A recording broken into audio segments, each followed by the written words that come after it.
Gold digging is known to be a good way to make money, but as miners get better and go deeper, they find things other than gold. Some of these things are as useless as metal bits, while others are as valuable as gold itself. Let's look into how Parker finds mammoth tusks while he's looking for cash. Parker Schnabel's strange find. Parker Schnabel is used to getting his hands dirty and getting down on the ground when he's looking for money. He began working at the family mine when he was a youngster in the first season. Beginning with the second season, the young man took over the family mines and has been one of the most famous gold miners ever since. Other mine bosses have a hard time, but Schnabel seems to have the Midas touch because his team gets thousands of ounces of gold every season, which is worth hundreds of thousands of dollars. After 10 episodes on Gold Rush, Parker has saved up a dime wealth, which is thought to be around $10 million. He's not going to slow down anytime soon. However, the miner has found more than just gold in the fields. He told them about some other strange things he had seen on his trips. There is a lot of stuff buried here. There's a good chance that miners have found some strange things on their trips. Parker doesn't find gold, but he does find something that many archaeologists would love. In an interview with the Maelstrom, he talked about the strange thing he found while mining for gold and how it might be the most important thing he had that wasn't gold. It was interesting that he told them he had found a pair of well-preserved woolly mammoth teeth. These tusks are very well preserved because they are made of ivory and were buried in permafrost, which kept them safe from the cold weather. Some of them were found in perfect shape, even though woolly mammoths went extinct a very long time ago. Finding fossils of preserved bodies makes us think about what makes a thing. Alaska is a place where mammogram tusks are sometimes found. They have a lot of value and help an industry grow. Because these tusks are made of ivory, they can be very valuable if they are kept in good shape. In some cases, they can sell for more than $1 million each. Parker and his team on Gold Rush might not find anything more valuable than gold, but mammoth tusks are definitely among the most expensive things that have ever been found. To make a long story short, the mammoth tusks he found would be worth a lot of money, because people are willing to buy almost anything. But Schnabel says he won't sell the tusks, even though they are valuable and could be valuable. To sell those kinds of things, he would have to get a lot of different permits, which he doesn't want to do. He doesn't want to kill the tusks, instead, he wants to keep them. He thinks they're really cool and that they shouldn't be sold. And no one can blame him. He already makes a lot of money from the gold he finds, so it makes sense for him to keep the strange things he finds along the way. Even more so when he can happily say that he owns well-preserved mammoth tusks. So, if you ever go to Parker Schnabel's house, don't be shocked if you find some huge mammoth teeth waiting for you. The huge tusks are the cherry on top of Parker's successful job choice. He doesn't seem like he's going to stop working anytime soon, so we can say that more finds are on the way. As of now, it looks like the search for an unusual prize on Gold Rush is far from over. A famous gold miner on the show found something truly amazing. Another strange find on Gold Rush. Tony Beats found something very important at his new spot in Paradise Hills. Instead of finding gold like most people do, he found a tusk that had a special meaning for this part of Alaska. While exploring the site, he saw the tusk sticking out of the ground. With the help of his son Mike and their tools, they were able to dig up the bone, which Mike at first thought was a jawbone. Tony chose to have paleontologists look at it more closely. The remains of a woolly mammoth that was found earlier may be related to the tusks that were found on Gold Rush, according to experts. Since the Klondike Gold Rush more than 100 years ago, miners have kept finding these kinds of bones. One of the best things about the Yukon area is that it is known for finding animals from the Ice Age. Others had heard that Tony had found the bones of horses and zebras before, but this one made people think of the woolly mammoth. Gold Rush says that the baby mammogram is at least 30,000 years old, and the ground and ice in the area are thought to have kept the animals alive during the Ice Age. During the Gold Rush, people saw more strange things than just elephant tusks. Miners have seen things besides the god they were looking for. Parker saw something that blew his mind in particular. Meeting the welcome stranger face to face. Parker Schnabel almost passed out when he saw a copy of Welcome Stranger. It is the biggest gold nugget that has ever been found. We saw that he was half a world away from the Klondike Gold Rush Trail in Season 4, Episode 2 called Installment of Gold Rush Parker's Trail. He was looking for new experiences and chances. At the start of the show, Parker and his partner Fred Lewis were greeted by Tyler Mahoney, a fourth-generation Australian gold prospector. She opened her truck door and put a 2-foot-long golden boulder across the back seat. A story says that the welcome stranger was so big that it had to be broken in 3 on a hammer so that it could fit on a bank scale. The nugget would be worth about $4.7 million if it were sold today at the rate at which Hold is sold. The original welcome stranger was turned into gold bars a long time ago, but 2 perfect copies are still around. 2 of them are on show in Melbourne's old Treasury building.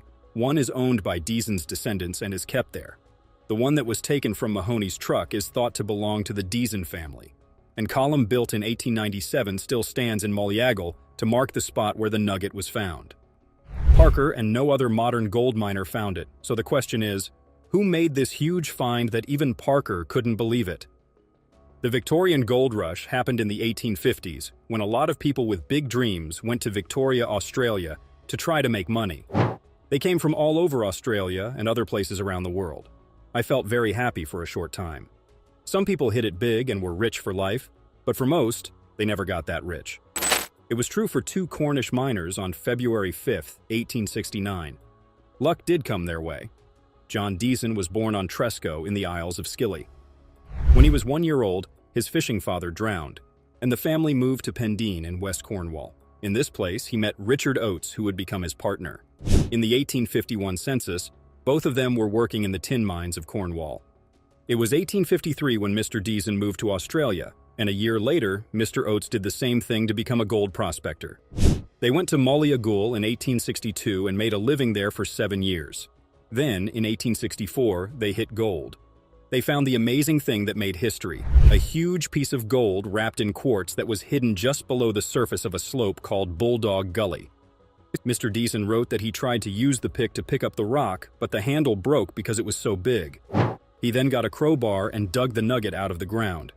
It was weighed at the London Chartered Bank in Dunolly, which is about 12 miles away. The nugget was broken up right away because the scales were too big to make a model or take pictures of it. Because people who saw it remember it, a drawing was made of it, and there is now a copy in the Dunolly Museum. Miners in places with lots of gold keep finding important things. For sure, Parker Schnabel has shown that he is a strong person. Let's take a quick look back at his amazing journey. The sparkling nugget. Parker had to find his way through a world full of new claims and cutting-edge technology advances in Season 10 of Gold Rush. A big event happened in the middle of all the digging activity. The electrified nugget was found. Parker, his team, and Gold Rush fans were all very excited about the find because it was so rare and special. When Parker set out on his quest, people were most excited about finding bigger and better things. He hoped to haul and grow his business across Klondike and Scribner Creek. The electric nugget was about 41.8 ounces in weight and got its name from a dendritic crystal attic that looked like lightning bolts. The nugget's unique feature makes it stand out from other finds and a rare natural wonder, which raises its value above its face value. As the season went on, episode 15, Million Dollar Payday, became a strong candidate for showing the exciting secret. In the end, the explosive nugget adds a brilliant chapter to Parker's history of hold mining. Its market value is high because it is hard to find and has a beautiful crystal structure. It will always be remembered as an important and memorable gold rush find. The bounty at Eureka Creek. Parker set out on a dangerous adventure at the start of Season 7 of Gold Rush. He learned about how hard the mining business is by dealing with problems like broken equipment, unstable hold yields, and the risks of unexplored terrain. Even so, below the frozen ground, it was impossible to contain the excitement in the mine camp when they found a way to do it and a large deposit of gold that would make their whole season different. After a string of setbacks and dashed dreams, the Klondike finally gave up the treasure it held. The huge job of getting the gold out of the frozen ground was still to be done, and Parker was in charge of it. Good news gets around quickly, and this finding does too. The news spread like a blaze through California, getting the attention of both supporters and opponents of mining. Parker and his group were put in the spotlight, and everyone was watching to see how the process would go. This put a lot of pressure on the crew. It looked like they might get $1 million haul. The crew had to race against time as winter got colder. This was another thing that would determine their success. The process of mining sped up, and heavy equipment was used to dig up the gold-filled dirt. When they worked together, it was amazing, and shocking things were found in the gold room where they kept their loot. Parker Schnabel told them how much money they had stolen, with a mix of pride and shock. $14 million worth of gold. People on his team, among miners, fans, and skeptics, were all amazed by this amazing feat. This season of Gold Rush will always be remembered as one of the best in Klondike history. Parker makes $364,000 in gold after getting rookie operator to move Slucifer. Parker, who had a lot of knowledge, kept showing off his accomplishments all these years. Not long ago, he did something even more amazing. He made $364,000 in gold by getting a new operator to move the Slucifer. The project already owed a huge $15 million, and Parker didn't know how to get out of this mess. There were daily costs and pressing repairs that needed to be done. There was some hope in the idea of getting a $160 million payday in the Dominion, but there were many unknowns along the way. It became clear when he admitted that the whole thing was making him feel pretty worried. He felt a little uneasy for the first time in a few years. He wasn't alone, though, which was good. His team would be there for him no matter what. To save the working bodies, Tyson had to take on everything. He got permission to use the mine from Ken Tatlow and Stuart Schmidt, and then began the impossible job of making the experience great again. No one expected the first cut to be so bad, and it took a lot longer than anyone thought it would. As soon as Parker realized how important it was, the pressure rose. He thought Tyson would be able to get up soon. The determination of Parker stayed strong, even though the work to prepare the new spot was hard.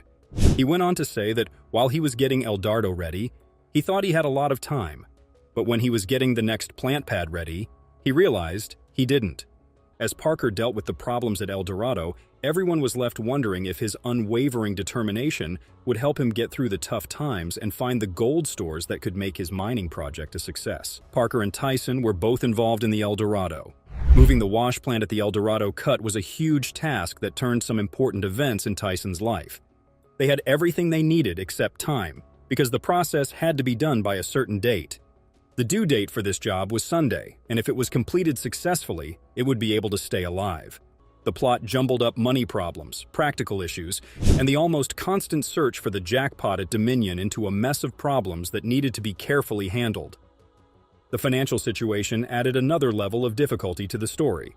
The operation, which was already a financial puzzle, was done with the worry of possible bills and the costs of running the business. As I watch them, I can't help but wonder, will this smart move help them find the gold mines they were looking for? Or will it be a big mistake on the crazy road of gold mining? At some point in this nail-biting story, you couldn't help but wonder, would Parker Schnabel's huge risk pay off? Or would his growing financial responsibilities and practical problems make it impossible for him to reach his goal of finding a gold mine? Dominion is a world where gold rules and fortunes can change in an instant. Parker Schnabel found himself in a very bad spot. Now is the time for the dream of the unreachable gold to change. Along with it came hard times financially, so the business could stay open. The heat had almost made this area its home. It makes me wonder what it's like to be ruled over. The answer is as easy as the question, but it beautifully describes the harsh conditions these miners have to work in every day. The word Domian means sovereign, and the people who were looking for treasure buried in its land often tell it what its rules are. Another look at the area points to the harshness that is hidden by the light. Parker and his team's determination should definitely be praised. Recently, the weather has gone up, which has raised the bar for what is acceptable. This seemingly normal talk showed how hard these people's lives were. They had to work from dawn until dusk in the hot sun. The next step was to sluice there, but that wasn't official yet. As the thought of starting the sluicing process set in, there was a sense of excitement in the air. After some time, they said that sluicing wouldn't happen because they needed to get better at it first before moving the business. The team was eager to start sluicing, but first, they had to make some strategic choices. There was a lot of tension in the gold mining business because Tico, who was making efforts to make things run more smoothly, set a hard goal. As the order echoed through the mining site, the story unfolded quickly. Tico wanted the plant to begin buzzing before morning. The attention then turned to Tyson, whose scary job it was to move Slucifer around on a pole that wasn't stable. Tyson had to make up Slucifer out of a leaning stick he had lying around. The language used made it clear that the business was sloppy and rushed, even if no one knew how to make learning staff. Putting pressure on Tyson became an important part of the story, a major source of tension that gave the story more depth. To move the Slucifer, You had to have a steady hand and a lot of skill that you learned over time. Tyson had to deal with a lack of experienced hands while working on a tough job. Alec and Liam helped out the last time, and it looked like they were going to drag Lucifer while Evan Kurtz, who was just an operator and didn't know how to move a wash plant, moved Lucifer. The moving of the wash plant was complicated by the fact that parts had to be slung up to the Slucifer and then pulled down to the new pad by the 750. The main reason it was hard to do was because changing wash plants was hard to do when there were already few hands available. As Tyson and Evan took on the job of moving the pieces of Slucifer to its new location, the story took an interesting turn. It wasn't just a jump that was being planned, it was a symbolic risk in the dangerous world of gold mining. Once Slucifer was taken apart piece by piece, sharing could be seen as both a risky move and a game of chance. People who watched this story grow as a dynamic journey had to think about what would happen with the operation and the luck that was going on at the same time. Everything that was done in the world of gold mining had the power to change the whole course of the season, even Slucifer's seemingly random jump. The 45-ton wash plant, Slucifer, that held the promise of $364,000 in gold hung over their heads. Tyson and his team had to carefully move Slucifer so that the process would go as planned. To get to its new wash plant pad, Slucifer had to go up a steep ramp, which was hard to do because of the environment. Tyson used the 750 excavator, which was the best one on site at the time, to help carry the heavy Lucifer up the hill because he knew it was a period piece. As the story goes on, there is an amazing scene of bravery as they try to get around their opponent. But behind it all is the dangerous operation. The shot was tense because of the way the land was angled and how rude the Washington plant was. The wash plant started to slowly but surely rise because Tyson knew how to use everything he had at the time in a strategic way. From the first few steps toward the wash plant, you could feel the stress in the story, and Tyson's main point made the already difficult task even harder. He said that his bucket would be used as a small wrench. He talked about how you need to be able to adapt and be creative when you run into problems you didn't expect. At this point, everyone is almost in pain from the fight and can feel the strain of the hard mental and physical work that needs to be done to get the Slucifer where it needs to be. Tyson's smart use of the bucket as a makeshift crowbar showed how important it was to be able to think quickly and change to survive in the unpredictable world of gold mining. So the operation as a whole relied on the team, and how well they did in this last stage was crucial to achieving the overall goal of a successful season in the Dominion. If this last step is completed successfully, not only will the difficult task be over, but Parker Schnabel will also have the chance to reach his big season goal. The team's ability to deal with the difficulty of this important configuration determined whether the whole operation succeeded or failed. As soon as the work was done, the wash plant set firmly on the pad, giving everyone a sense of readiness and accomplishment. The construction of the conveyor and the hopper feeder was a big deal in and of itself. It was a clear sign that gold processing was about to start. After following this high-stakes operation through all of its changes and surprises, I couldn't help but feel satisfied. There was a promise of gold worth $364,000 off in the distance. The problems were solved, and now everyone was waiting for the next part of Parker Schnabel's story. This move could change everything for Parker. It could get him a big payday and help him beat the challenges of gold digging in Dominion. After finding $364,000 in gold, he was making smart decisions, like letting a new operator move the Slucifer, which was the most important job. In the glittering world of the gold rush, where fortunes are won and lost in the blink of an eye, the drama often extends far beyond the shimmering surface of the precious metal. Amidst the rugged landscapes and relentless pursuit of wealth, a tale of betrayal, heartbreak, and scandal unfolds. Rick Ness, a familiar name in the world of gold prospecting, finds himself caught up in a saga involving his former fiancée Lise and the mysterious figure of Morgan Lauren. As the dust settles and secrets are revealed, the true cost of chasing gold reveals itself, proving that in this unforgiving frontier, the most valuable treasures may not always be found in the ground. Season 14, released in 2023, marked the return of the beloved character Rick Ness, who is a fan favorite. This time, Ness is back with his own crew, which includes the talented newcomer, Morgan Lauren. Morgan, as a member of Ness's crew, operates equipment and handles gold washing duties on the show. She excitedly shares the nerve-wracking nature of her role, given Rick's reliance on her expertise. Having grown up in Alaska, where hunting and fishing were second nature, Morgan brings a unique perspective and skill set to the team. She is friendly and has great interactions with the other crew members, making her stay at the mine an interesting one.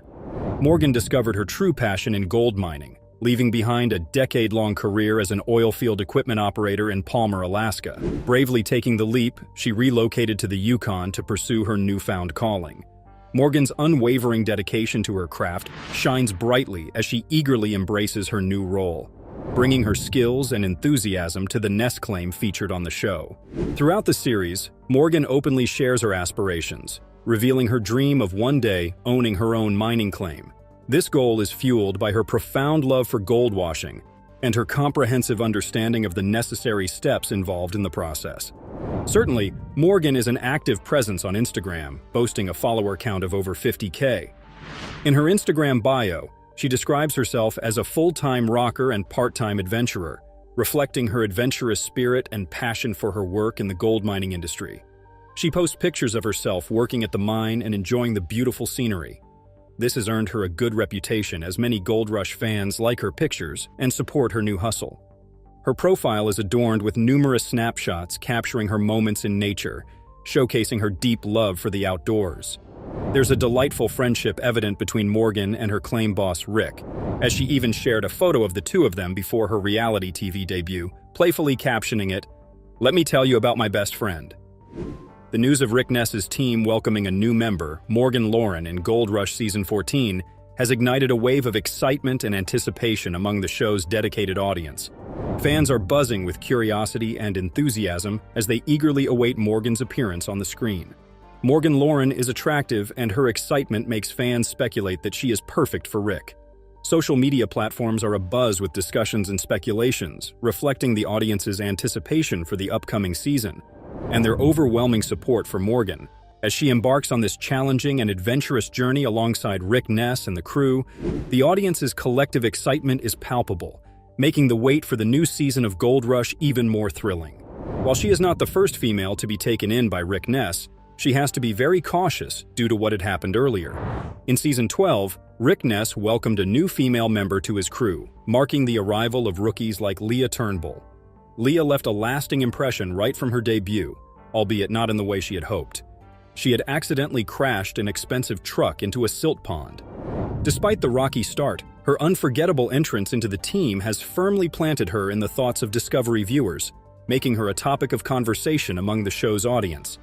Hopefully, Morgan will not follow in Leah Turnbull's accidental footsteps. Season 14 brought on excitement and not for the gold mine. It reached new heights when it became clear that Rick had formed a romantic relationship with a new member of his crew. This development sparked even more interest among fans, who couldn't help but notice the undeniable chemistry between Rick and Morgan Lauren in recent episodes. As they witnessed the two working closely together, suspicion grew. Was there something beyond just a professional connection between Rick and Morgan? The unfolding storyline had fans buzzing with anticipation, eager to see where this newfound dynamic would lead. Morgan has seamlessly integrated into Rick's crew, shouldering challenging tasks such as operating heavy equipment and meticulously washing gold amidst the pressures of the gold mining operation. Despite the daunting nature of her responsibilities, Morgan appears to derive a sense of resilience and determination, perhaps fueled by her growth in this unfolding narrative of love and adventure amidst the backdrop of the gold rush.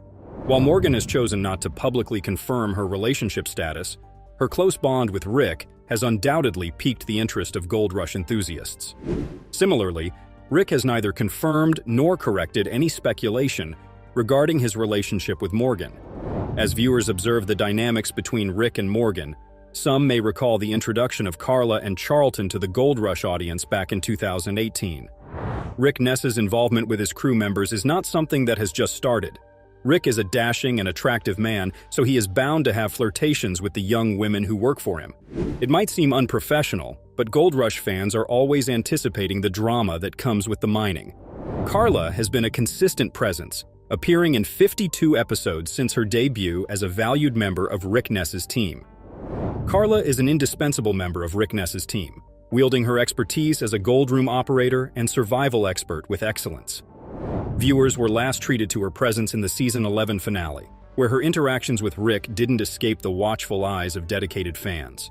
Amidst the hustle and bustle of the gold mining operation, subtle exchanged glances, heartfelt hugs, and genuine smiles between Carla and Rick didn't go unnoticed. These moments ignited rumors and speculation about a potential romantic relationship brewing between the two, sending fans into a frenzy of curiosity. As usual, the fans were ready to exploit the companionship between the two and hoped that something more was happening. For some, this was a good thing, while others simply wanted to watch the miners work. The speculation reached such heights that Rick found himself addressing it directly on Twitter, responding to inquiries about their relationship status. Cases where bosses have flirtations with their employees are kind of frowned upon, and this time was no different. Despite his attempts to clarify, the speculation continued, fueled by the undeniable chemistry witnessed on screen.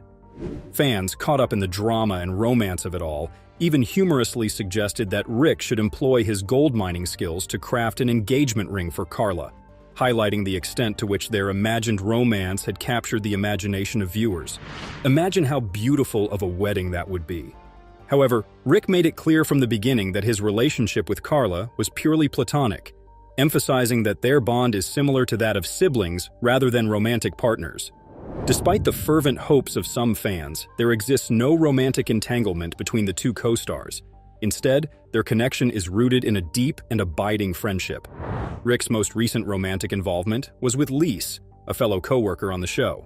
Their relationship, however, has been characterized by tumultuous highs and lows.